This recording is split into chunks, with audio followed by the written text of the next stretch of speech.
தேசிய நெஞ்சங்களே, தமிழ் சொந்தங்களே, அதாவது 2026 சட்டமன்ற தேர்தலில் ஒரு முடிவு தெரிஞ்சு போச்சுங்க.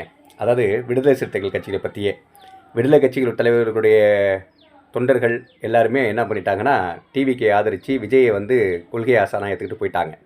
அதே நேரத்தில் தலைவர்கள் எல்லாருமே இவங்க இந்த 5 ஆண்டுகள் பயணப்பட்டது தன் இன மக்களுக்கான ஏற்பட்ட துரோகங்களுக்கு நம்முடைய எழுச்சி தமிழர் நமக்காக வாதிடலையே, தமக்காக போராடலையேன்னு சொல்லி அந்த மக்களும் அவங்கள விட்டு போயிட்டாங்க. எப்படின்னா, வேங்கவேல் பிரச்சனை இருக்கட்டும், திரௌபதி அம்மன் கோயில் பிரச்சனை இருக்கட்டும், தம்பி சின்னத்துரையுடைய பிரச்சனையாக இருக்கட்டும், அடுத்தது புல்லட் ஓட்டினான்னு கையை வெட்டினது பிரச்சனையாக இருக்கட்டும், ஆணவ படுகொலைகளாக இருக்கட்டும், அல்லாமல் இரட்டை கொலைகளாக இருக்கட்டும், எல்லாமே மக்களும் அவங்கள விட்டு போயிட்டாங்க.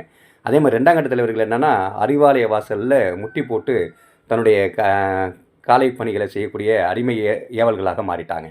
இதுதான் உண்மை. இப்போ திருமாவளவன் அவர் எந்த விதத்தையும் முடிவெடுக்கவே முடியாது. தொண்டர்கள் இல்லாமல் ஒரு இயக்கம் நாளைக்கு எப்படி வழிநடத்தி கொண்டு போக முடியும்? 2ஆம் கட்ட தலைவர்கள் எல்லாம் திமுகவை மாறிட்டாங்களே, அவங்களே எப்படி நம்மளால் வழிநடத்த முடியும்? இவங்க யாருமே நம் கட்டளைகளுக்கும் நம்ம சொல்லக்கூடியவர்களுக்கும் கட்டுப்பட மாட்டாங்களே அப்படின்னு சொல்லிட்டு தன்னுடைய பிம்பம் சரிந்து போவதை இப்போ பார்த்துக்கிட்டு இருக்கிறார். ஏன்னா முடிவெடுங்கன்னா நீங்கள் என்ன முடிவெடுக்க போகிறீங்க? அதாவது உங்களுடைய சமூகத்துடைய மக்களுடைய பிரதிநிதித்துவம் அதிகமாக இருக்கக்கூடிய சட்டமன்றம் இதுதான். அந்த மக்களுக்காக தான் போராடினேன், 40 ஆண்டு காலகாலம் உரிமைக்காக வாழ்வியலுக்காக போராடினேன்னு சொன்னீங்க. இன்றைக்கி எல்லாமே பொய்யா? நீங்கள் இந்த மக்களை வைத்து அரசியல் வியாபாரம் தான் செஞ்சீங்களா? இந்த மக்களை பொறுத்தவரை எந்த ஒரு அக்கறையும் நலனும் உங்களுக்கு இல்லையா? நீங்கள் உங்களுடைய கட்சியை வைத்து உங்கள் மக்கள்கிட்ட இருக்கக்கூடிய உங்களுடைய இமேஜை வைத்தும் நீங்கள் கட்ட பஞ்சாயத்தும் பணம் சம்பாதிக்கிறதும் பிஜேபியோடைய அறிவரடிகளாக இருந்தது தான் உண்மையா? இப்போ நீங்கள் தான் பிஜேபியோட பி டீமா? எங்களுக்கு இப்போ தானே தெரிய ஆரம்பிக்குது. எழுச்சி தமிழர் அவர் நம்ம இந்த சமூகத்திற்கான ஒரு குலசாமின்னு சொல்லிட்டு இருக்கக்கூடிய தொண்டர்களை கூட நீங்கள் ஏமாற்றிட்டீங்களா? உங்களை நம்பி இருக்கக்கூடிய மக்களையும் ஏமாற்றிட்டீங்களா? என்ன சார் முடிவெடுக்கிறீங்க? இன்னும் யாருக்காக சார் முடிவெடுக்கிறீங்க?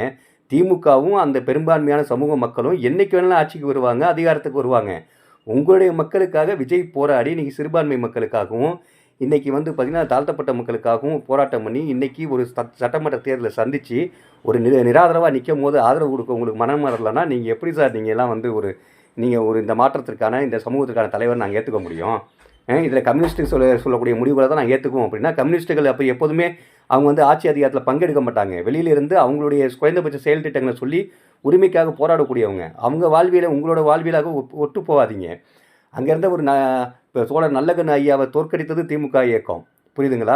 பிஜேபியோட கூட்டு சேர்ந்துக்கிட்டு பிஜேபியை உள்ளுக்குள்ளே 4 சட்டமன்ற உறுப்பினர்களை முதல் முறையாக கொண்டு வந்தது அவங்க தான். வாஜ்பாய் ஆட்சியில் அமைச்சரவையில் பங்கெடுத்து பிஜேபியை வளர்த்திருக்க காரணமாக இருந்தவங்க அவங்க தான். ஆர்எஸ்எஸ் உடைய நிர்வாகிகள் உள்ள அரசு மட்டங்கள் போகிறது காரணமும் திமுக தான்.